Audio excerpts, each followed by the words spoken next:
and White Waltham is miles away from here. Our days off haven't coincided so far, but as soon as they do, he'll be staying at the cottage with us. How will you feel about being eventually promoted above him? If we're cleared to fly the light twin-engined operational aircraft, then we're bound to go on to the heavy class, and then we'll be ranked higher. I doubt that he'll ever get above third officer. With only half an arm, he won't be able to fly anything but fighters. It won't bother me, and I don't think it will worry him either. He was a squadron leader when he was demobbed, so as far as I'm concerned, he'll always outrank me. What about Wing Commander Hugo Lambourne? Didn't you get a phone call from him the other day? I did, but I told him I was no longer available, that I was now going out with Jack and couldn't see him again. How did he take it? To tell you the truth, I'm not sure. He said if I changed my mind and things didn't work out as I'd hoped, to get in touch. 2 strings to your bow. Actually, I think if I was in your position, I'd do exactly as you're doing and give Jack a test flight. If he fails to live up to expectations, then you can always move on. Ellie couldn't prevent her cheeks from turning pink. She was trying to be sophisticated, talking blithely about sleeping with Jack at the earliest opportunity. But if she was honest, she thought doing this would just complicate matters. Initially, she'd regretted that she'd never made love with Greg, but now she was glad she hadn't. Her views might be considered old-fashioned by her friend, but she would much rather wait until she was at least engaged to Jack before taking the next step. Unlike you, I've no experience in that area to compare him with. In fact, the more I think about it, the more certain I am that I'll wait. Hopping in and out of bed with a string of handsome officers might suit you. Hang on a minute. I resent that remark. You make me sound like a floozy. I'm sorry, but you do have different views on the subject. I'm an old-fashioned girl, and not quite ready to step into the modern world if it means behaving. Amanda's eyes narrowed.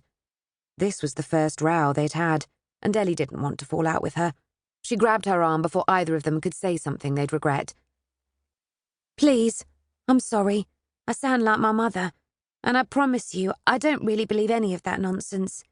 I'm just nervous about making a commitment. I do find Jack very attractive, though.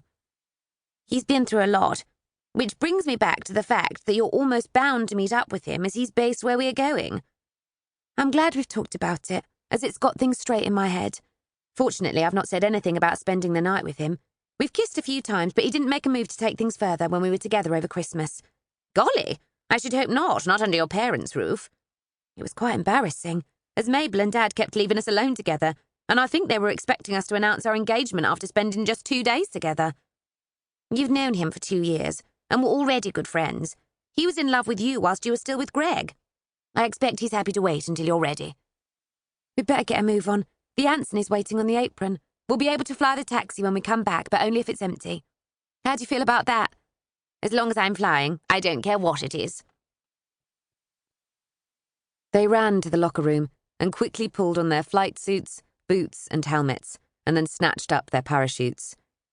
Lugging this lot at high speed across the tarmac, as well as their overnight bags, was hard work, but they'd been doing it for so long, they didn't think twice. They scrambled into the aircraft and took the remaining seats at the rear. Talking was impossible whilst in flight because of the racket, so Ellie settled back to mull over what they'd been discussing. Maybe Jack would be off base whilst they were there, and the question wouldn't arise. Jack, having his own cycle, was usually first to arrive at his base. Pointless, really, as often it didn't get light enough to fly until after 9 o'clock. He'd joined the ATA a couple of months ago, and so far had had no difficulty flying even the most damaged Spitfires and Hurricanes. With only one arm, flying single-engine fighters was a doddle, but he doubted he'd ever graduate to twin engines.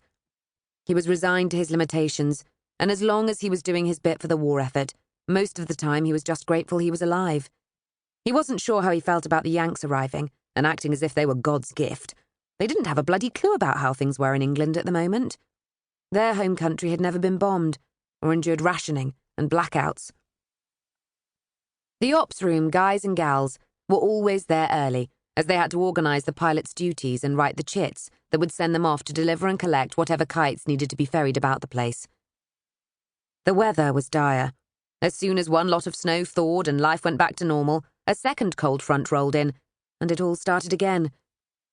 He'd been fortunate to get an extra day's leave over the Christmas period and had been able to spend it with Ellie at Glebe Farm. Her parents, Fred and Mabel, were his family now,